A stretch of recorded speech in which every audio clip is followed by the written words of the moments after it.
Are you serious? Are you serious, folks? Don't miss today's live broadcast. Starts at 12 noon Eastern. 12 noon Eastern. I'll be live on my backup channel, which is Paul Begley Prophecy Channel. Also be live at New Live Stream as well, and everywhere else. Reporting to you this morning from an undisclosed location on assignment. And let me just tell you right now, we've got something taking place that we've got to talk about. North Korea, because North Korea has tested a high-tech weapon. I repeat, North Korea has tested a high-tech weapon. North Korean leader Kim Jong-un supervised the successful test of a new high-tech tactical weapon, according to state-run media out of North Korea. Their news agency is saying they won't give any details of what it is they tested.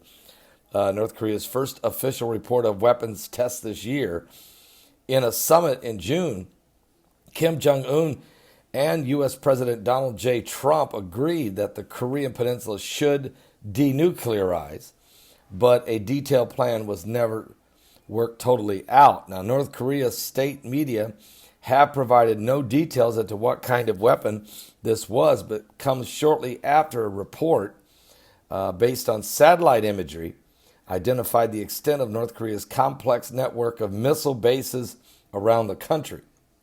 South Korea says it is in the process of analyzing what the weapon is, but many have pointed out that the North Koreans made no commitment to halt any weapons development or shut down its missile bases, just that it believed denuclearization should happen.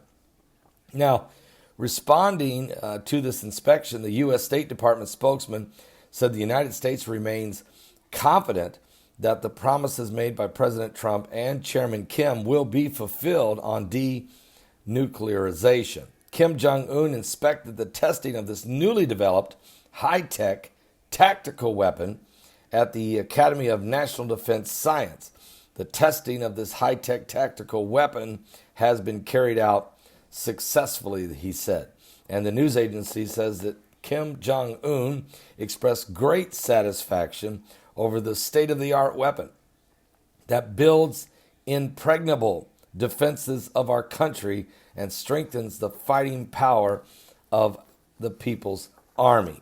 Now, meanwhile, South Korea's unification minister said it was Kim Jong-un's first known inspection of a testing site since he was present at that launch of that Hwasong-15 intercontinental missile back in November of 2017.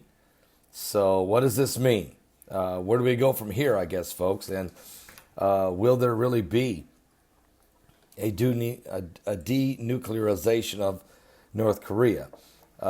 Remember that Singapore summit in which Trump and Kim Jong-un agreed to work toward denuclearization.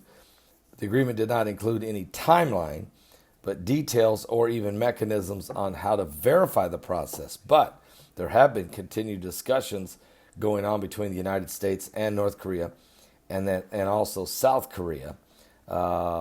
Kim Jong-un has been clear from the start that he would not unilaterally disarm, but that the United States has also made it clear that there will be no sanctions relief until complete denuclearization. So where do we go from here, folks? Mike Pompeo is scheduled to continue to meet with the North Koreans, and there is talk of a second summit for next year, 2019, between Kim Jong-un and President Trump. So they did test a new weapon. We don't know what that weapon is, or at least it's not being released to the public, and we're going to wait and see what takes place. Where do we go from here on this new weapon? You know, when I think of the Bible, it talks about the red horsemen of the apocalypse. When you read the red horsemen in the book of Revelation, it says that this takes peace from the earth, but it also does more than that. It literally does take peace from the earth, but the red horse has a great weapon. What is that? I'll be back with more current world events and how they relate to biblical prophecy. We're certainly living in these last days.